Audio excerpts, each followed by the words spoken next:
are back with another Who's That Buster episode. Listen, for those of you who have not been here for one of these episodes, welcome.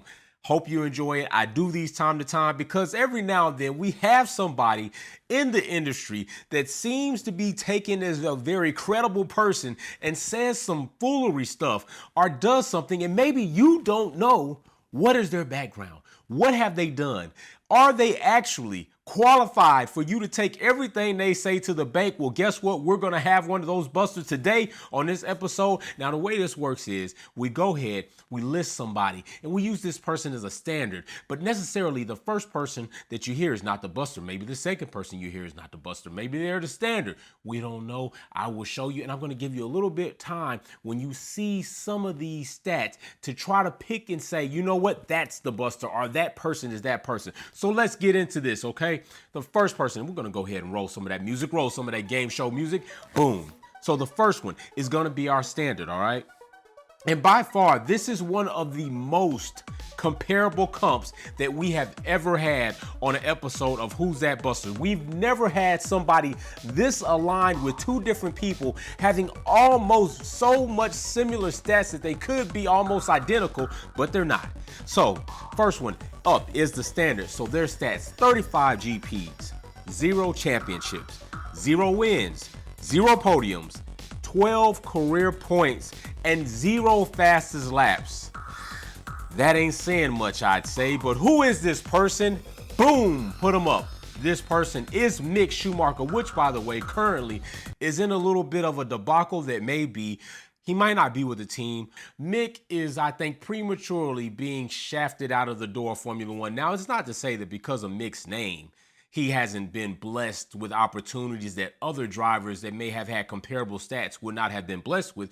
But it is to say this: sometime I believe that you can be a product of a team you're with and be assumed not to be what you may have the potential to be. And I think Mick may have the potential to be a better Formula One driver. And I think if we gave Crash Tiffy a chance and we gave him another chance and then he killed the groundhog, he killed him. He ran him over, you all, and we still gave him another chance, and he still ran Bottas off the road, and we still giving him another chance. Mick deserves another opportunity. But let's go on, all right? Let's go on with these game shows, and let's see who the actual buster is. And I'm going to read their stats. So their stats: 35 GPs. What do you know?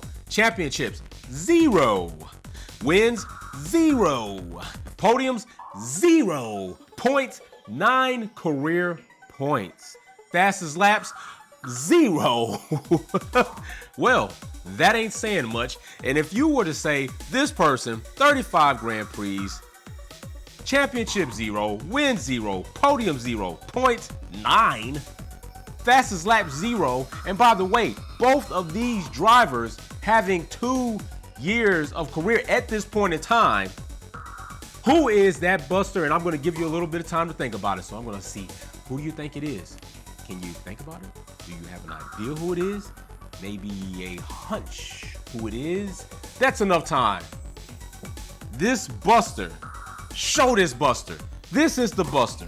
Listen, retirements, 9, almost pretty much identical retirements as his points, 25+% in retirements.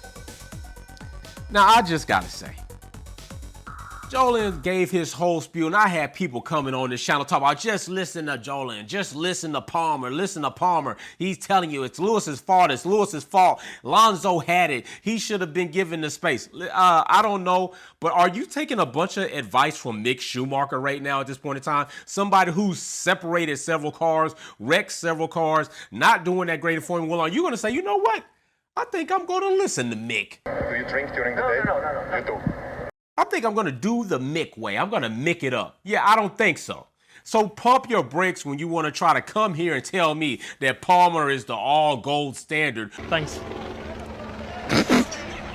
When it comes to analyzing Formula One, as it sits, he ain't do so great in Formula One. All right, those are not great numbers by any standards, period. Okay, and I know there's probably 50 other drivers that you would pick before Palmer to sit in your car if you own the team. So excuse me, Alonso, Lewis was ahead in the corner. You should have gave him the corner. By the standards in the guide we went by, it was a racing incident. Yeah. Lewis got up there and took ownership of the fact that Alonso might have been in his blind spot. Yeah, true. Maybe Lewis could have gave him a bit more space. I think we've seen situations where we didn't say that about other drivers. But when it comes down to the actual guide, Lewis had the corner, Lewis had the apex, and Alonso should have backed out.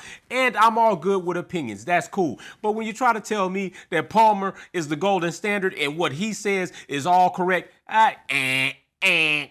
0, 0, 0. He's no hero. So there you go. There's our buster for this episode. We will have another episode of Who's That Buster in Formula One, and I will find out who that victim may be. But until then, like, subscribe, check out the other comment. I really appreciate all of you being here. We always have a good time. We always have debates, but let's not personally attack each other, as these teams and these drivers do not know about us. We deal with each other more than other teams do, and it doesn't matter if you support this driver, that team, as long as you respect each other. All right, peace. See you this weekend for the live events, qualifying, and post-race highlights and finale lap. Thanks for watching another episode of Wolfpack Performance. Don't forget to check out some of my other content on Formula One and motorsports topics. Like, share, subscribe, and we go live on the weekends. See you soon.